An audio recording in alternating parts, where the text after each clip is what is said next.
Sebatas apa kecemburuan itu?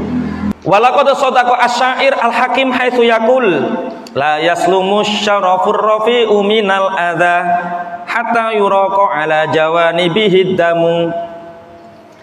Ada seorang penyair yang bijaksana yang mengatakan bahwa orang yang tinggi derajatnya, yang mulia, tidak akan selamat dari gangguan sampai seandainya istrinya diganggu orang, maka kehormatannya tidak akan pernah kembali sampai darah itu tercecar.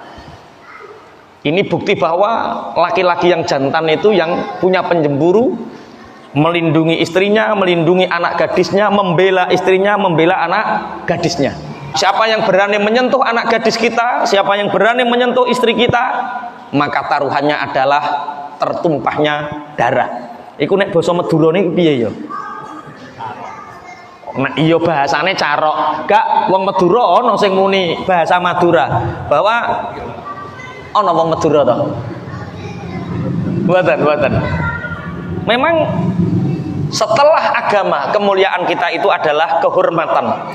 Setelah agama, kemuliaan kita adalah harga diri. Maka siapa yang tidak berani menumpahkan darah karena jawanibnya diganggu, istrinya, anaknya diganggu, berarti laki-laki itu tidak punya kehormatan. Tapi pangapunten, Indonesia kan yo negara hukum. Kita punya cara yang lebih baik. Tapi rasa cemburu ini harus memang dibakar. Nanti ada beberapa kajian setelah bab ini, apa yang menyebabkan orang itu kehilangan cemburunya. Nanti ada 4 hal.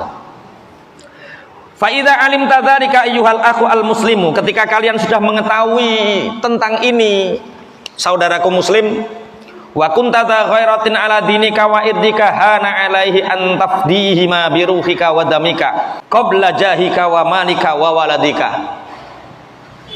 Setelah kita menjadi orang yang cemburu di dalam membela agama, membela kehormatan kita, hana alaika an tafdihi ma, maka kecil kalau kita menebus agama kita, kalau kita menebus kehormatan kita, kecil kalau hanya sekedar dengan ruh, nyawa dan darah kita.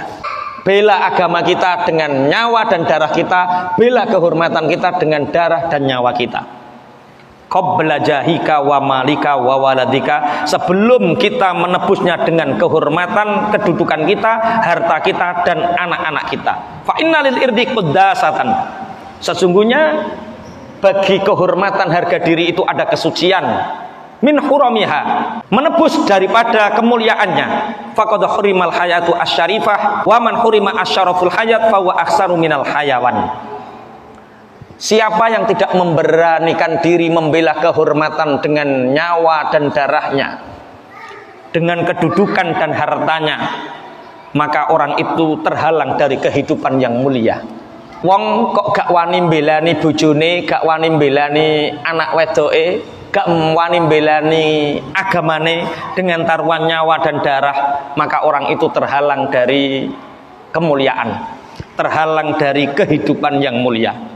Dan siapa yang terhalang dari kehidupan yang mulia, maka orang itu hina seperti binatang, layaknya derajatnya binatang. Makanya banyak kasus-kasus cerita istrinya keluar dengan laki-laki lain, sekedar untuk menceraikan nggak berani, sekedar untuk firqah tidak berani, alasannya anak. Poro-poro kok urusane dhek zina, sing penting aku karo anak-anakku apik, ngertine ibuke ya apik. Pangapunten, Islam membawa kita mencapai kemuliaan. Dan kemuliaan Islam itu ketika kita bisa membela agama dan membela kehormatan kita.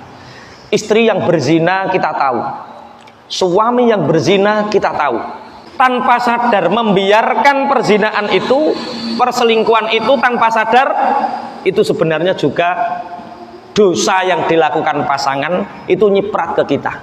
Makanya pangapunten, cemburu itu harus dikelola. Umpama bojo gak duwe cemburu, lu masa duwe rasa seneng. Misal ndang bojo lirik-lirikan karo wong liya, Ngoten niku cara wong lanang gak srengen ngoten niku. Mosok seneng. Nek cara kula kok niku asline mboten seneng. Niku ngaku-ngaku seneng. Wong nek seneng tenan tidak mungkin apa yang dimiliki tidak dibela, apa yang dimiliki tidak ingin dipertahankan.